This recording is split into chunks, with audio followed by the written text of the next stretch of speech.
রান্নাঘরের মহারানীতে তোমাদের সবাইকে স্বাগত। আজকে দেখাবো আমি আম দিয়ে, আমের এখন সময়, আম দিয়ে অনেক কিছু খাওয়া যায়। চলো করে দেখাবো আম মোহিনী। এখানে আমি দুটো আম নিয়েছি। এখানে কাছে কিন্তু হিমসাগর আম আছে। আচ্ছা, সুজি নিয়েছি। আম মোহিনী করতে সুজি লাগবে আর লাগবে ঘি। খুব সামান্য উপকরণ দিয়ে আমি কিন্তু এটা তৈরি করব। আচ্ছা দেখো, আমি এটা বাটি নিয়েছি। এবার আগে আমি করব কি, আম দুটোকে কিন্তু আমি আমের মাথাটা কেটে আম দুটোকে কিন্তু আমি ছুলে নেব। ছুলে আমের কিন্তু পাল্পটা বের করে নেব। এই এই খাবারটা তৈরি করতে হলে কিন্তু আমটাকে ভালো করে ম্যাশ করতে হবে। এটা মিক্সি দিয়েও করা যায়, আবার হাতেও ভালো করে ম্যাশার দিয়ে ম্যাশ করে নিতে পারো, আবার হাত দিয়েও করতে পারো। আচ্ছা দেখো, আমটা কিন্তু আমি পাল্পটা বের করে নিয়েছি দুটো আমে। এবার কিন্তু এটাকে আমি মিক্সিতে দেবো, দিয়ে কিন্তু একদম মিহি পেস্ট করে নেব। আচ্ছা দেখো, মিক্সিতে কিন্তু পেস্ট হয়ে গেছে, একদম মিহি পেস্ট হয়ে গেছে, খুব সুন্দর পেস্ট হয়েছে, কিন্তু একটু দানা দানা কিছু ছিল না।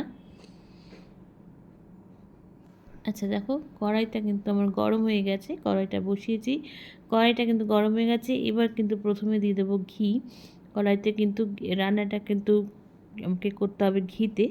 আর দেখো, আমি ঘি দিয়ে দিচ্ছি। কড়াইটা একটু দিয়ে দেখলাম যে কড়াইটা গরম হয়েছে নাকি, সেই জন্য অল্প পরিমাণে আগে ঘিটা দিয়ে দেখলাম। এবার দেখো, ঘি দিয়ে দিচ্ছি। আর এখনকার মানে ঘি যেহেতু প্রচণ্ড গরম, সেহেতু কিন্তু ঘি প্রায় গলাই। এবার দেখো, ঘিটা দিয়ে দিলাম কড়াইয়ের মধ্যে। আচ্ছা দেখো, ঘিটা কিন্তু আমার গরম হয়ে গেছে। এবার কিন্তু এখানে আমি সুজিটা প্রথমে দেব। সুজিটা কিন্তু ঘিয়ের সাথে খুব ভালো করে একটু ভেজে নেব, লাল লাল করে। আচ্ছা, এখানে আমি কিন্তু কাপ মেপে সুজি দিচ্ছি। দেখো, এখানে 1 কাপ প্রথমে দিয়ে দিয়েছি সুজিটা। এবার আর 2 কাপ, প্রায় 2 কাপের, পুরোটা না, প্রায় 2 কাপের মতন দিয়েছি আমি। এবার যার যেরকম মাপটা কিন্তু নেবে, সেই মাপটা কিন্তু ঠিক রাখবে একদম। আমি কিন্তু এখানে 2 কাপ সুজি নিয়েছি। সুজিটা দেখো, খুব আস্তে আস্তে গ্যাস কমে দিয়ে কিন্তু সুজিটাকে ভাজছি, না হলে কিন্তু সুজিটা পুড়ে যাবে। আর কালারটা দেখো চেঞ্জ হয়ে গেছে, কিন্তু লাল লাল হয়ে গেছে, সুজিটা কিন্তু ভাজা হয়ে গেছে। আচ্ছা দেখো, কড়াইটা কিন্তু আমি সুজিটা কিন্তু হয়ে গেছে, সুজিটাকে আমি নামিয়ে নিয়েছি। এবার কিন্তু আমি কড়াইতে এবার কিন্তু আমি আমের যে পাল্পটা মিক্সিতে পেস্ট করে রেখেছিলাম সেটা দিয়ে দিলাম। দিয়ে এবার এটাকে কিন্তু খুব ভালো করে কাচিয়ে, মিক্সিটা কাচিয়ে এবার এটাকে দিয়ে দিচ্ছি।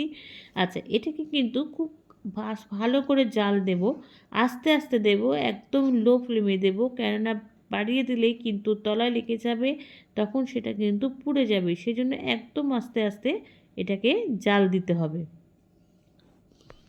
আচ্ছা দেখো, কড়াইটা খুব আস্তে আস্তে দেখো, অনেক আস্তে আস্তে টানাচ্ছি, আর সমানে কিন্তু খুন্তি দিয়ে নাড়িয়ে যেতে হবে। এবার খুব আস্তে আস্তে করছি, কিন্তু এটাকে জাল দিচ্ছি খুব আস্তে আস্তে।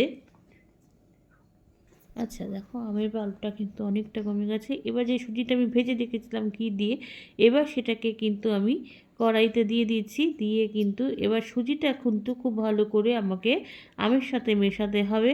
দেখো, আমি খুব ভালো করে, সুন্দর করে, মানে খুব ভালো করে কিন্তু মেশাতে হবে, যাতে আমটা খুব ভালো করে মিশে যায় সুজির সাথে। আচ্ছা দেখো, সুজির সাথে কিন্তু ভালো করে আমটা মিশিয়ে নিয়েছি। এবার আমি এখানে গুড় দিচ্ছি, তাল পাটালি আমার কাছে ছিল, দিচ্ছি। তোমরা কিন্তু গুড়ের যে মানে যে জাগরি পাউডার যেটা হয় সেটাও দিতে পারো, চিনি দিতে পারো, মিষ্টি ডাস্ট করে দিতে পারো, যেটা খুশি দিতে পারো। আমার কাছে যেহেতু তাল পাটালিটা ছিল, আমি তাই এখানে তাল পাটালি ব্যবহার করেছি। একটু মিষ্টি তো দিতে হবে, কেননা আমি যেহেতু এটা মিষ্টি জিনিস, সেই জন্য আমও মিষ্টি। তবে আর রান্না যেহেতু মিষ্টি জিনিস, সেহেতু আর একটু মিষ্টি দিলে ভালো হয়। দেখো, তাল পাটালিটা কিন্তু দিয়েছি, তারপর এটা অনেকটা গলে গেছে। আচ্ছা, এবার কিন্তু আমি যেটা দেব সেটা হচ্ছে দুধ দেব। দুধ দিয়ে কিন্তু এবার এটাকে ভালো করে, সুজিটা সেদ্ধ হবে, সেই জন্য কিন্তু জল বা দুধ যে কোনো জিনিস দিতেই হতো। তো দুধ দিলে এটা টেস্টটা আরও সুন্দর হবে, সেই জন্য কিন্তু এখানে দুধ দিয়ে দিচ্ছি, আস্তে আস্তে দিচ্ছি। সুজি কিন্তু চট করে দুধটা টেনে নেবে, সেই জন্য কিন্তু অল্প অল্প করে দিচ্ছি প্রথমে। আর দুধটা কিন্তু আমি জাল দিয়ে ঘরের টেম্পারেচারে এনে তারপরে কিন্তু রান্নায় দিচ্ছি। এবার দেখো, আস্তে আস্তে মেশাচ্ছি, বারবার নাড়াচ্ছি, একটু নাড়াতে হয়েছে বারবার। এটাই যা এখানে কাজ, কিন্তু খেতেও কিন্তু খুব সুন্দর লেগেছিলো।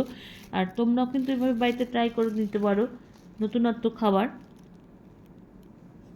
আচ্ছা আচ্ছা, দেখো সুজিটা নাড়াতে নাড়াতে আমার কিন্তু মনে হচ্ছে আর একটু দুধ লাগবে।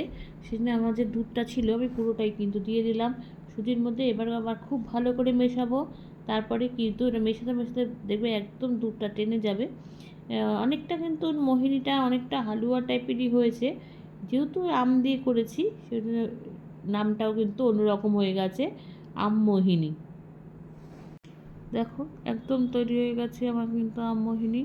আর একদম এরকমই হবে, পুরো ঝরঝরা টাইপের। খেতেও কিন্তু খুব সুন্দর হয়েছিল, একটা বেশ অন্যরকম আমের যেহেতু গন্ধ আছে, খেতেও খুব সুন্দর হয়েছিল। আচ্ছা দেখো একদম রেডি। আমি ওপরে একটু ডেকোরেশন করেছি কাজু বাদাম দিয়ে। তোমরা কিন্তু বাড়িতে এইভাবে সবাই ট্রাই করো, খেতে কিন্তু সত্যি খুব সুন্দর হয়েছিল। এইভাবে নতুনত্ব রান্না তোমরা কিন্তু ট্রাই করে আমাকে জানিও লাইক কমেন্টস আর শেয়ারের মাধ্যমে। তোমরা যারা আমার চ্যানেলটাকে সাবস্ক্রাইব করে আমার সঙ্গে রয়েছো তাদের জন্য রয়েছে অসংখ্য অসংখ্য ধন্যবাদ। যারা এখনও করোনি তারা প্লিজ চ্যানেলটাকে সাবস্ক্রাইব করে আমার সঙ্গে থেকো। তোমরা সবাই সুস্থ থেকো, সাবধানে থেকো, ভালো থেকো। চলি, টাটা। দেখা হচ্ছে পরবর্তী নতুন কোনো রেসিপিতে তোমাদের সঙ্গে।